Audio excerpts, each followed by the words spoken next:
Eu normalmente falo español sempre. Na miña casa sempre se falou español, de feito o meu pai é de Madrid, pero estou moi acostumada a ir aos povos e tal, sei falar galego porque estudiei, pero non o falo con moita soltura. En español sempre. De feito, eu só coñezo dúas persoas que falen galego todos os días. Con eles falo en galego. Se eles me falan en galego, eu falo en galego. Non teño problema. Aquí na cidade castelán sempre. Bueno, Coruño, que non é exactamente castelán.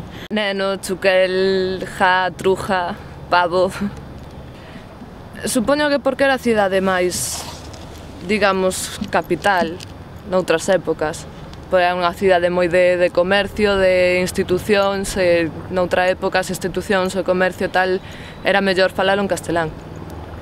Porque era o que exixía o Estado, no que estábamos. Eu creo que sí, que podo falar os dous idiomas perfectamente. Moita xente non. Igual que hai moita xente que non se desenvolve nada ben no castelán, a xente do medio máis rural, sobre todo, porque é o galego que escoitan, xeralmente. A xente das cidades xeralmente non se desenvolve nada ben en galego. Nos organismos públicos cada vez teñen máis a costume de falar en galego.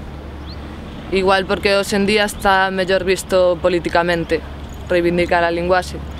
Pero nos comercios, na rúa, nas cidades, falase sempre castelán. Coido que é un idioma que se perdeu moito noutras épocas, pero hoxe en día estase a gañar moito falante. Ou por lo menos moita facilidade de falantes. Eu non adoito falalo, pero sei falalo. Un pouco de todo, supoño que como sempre que pasas por unha época na que se che proíbe facer algo, no momento que podes tendes máis a facelo. Calquera linguaxe, como o mesmo que cos animais. Se existen tantas especies de animais é por algo, unha pena que se perda algunha delas, pois cos idiomas o mesmo. Creo que para incentivar o uso de galego habería que incentivar un pouco máis o sentimento de nación, pero hoxe en día, ou por lo menos a sensación que eu teño, é que están a impoñer moito que teñamos ese sentimento de nación, cando é algo que ten que saír de ti.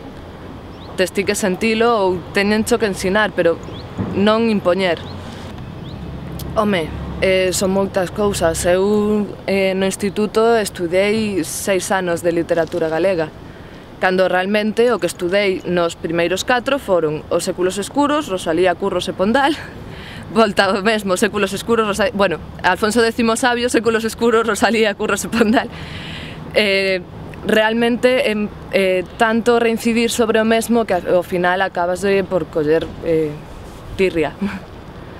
A nivel institucional, ou seja, nos museos e tal, está todo traducido. Tes sempre, porque é o que marca a lei, tes a posibilidade de telo en español, en galego e incluso en outros idiomas. A nivel social xa é moito máis difícil. Eu, como estou a estudiar galego tamén, estiven facendo un pequeno traballo no que iba a distintos sitios falando en galego e moitas veces, inda que obviamente podes entender a xente cando te contestan en castelán, non te contestan en galego, nunca. Hai moitísima xente que segue co castelán aínda que ti lle fales en galego. Os galegos son de pobo, o acento galego é jañán, que din aquí, sobre todo nas mulleres. Ademais, un home que fala galego está mellor visto que unha muller. Socialmente sí que se segue a considerar como de menor nivel económico o galego. A xente que fala galego non ten estudos, non ten tal, pero son cousas que é moi difícil cambiar. Hai que cambiar a mentalidade xeral da xente e iso leva tempo. Eu creo que unha das cousas importantes a facer, tal como funciona a sociedade hoxe en día, sería que houvese alguén famoso ou resaltable na sociedade que falase galego públicamente. Temos famosos galegos como son Paula Vázquez e tal, que non falan galego, non reivindican nunca o seu idioma.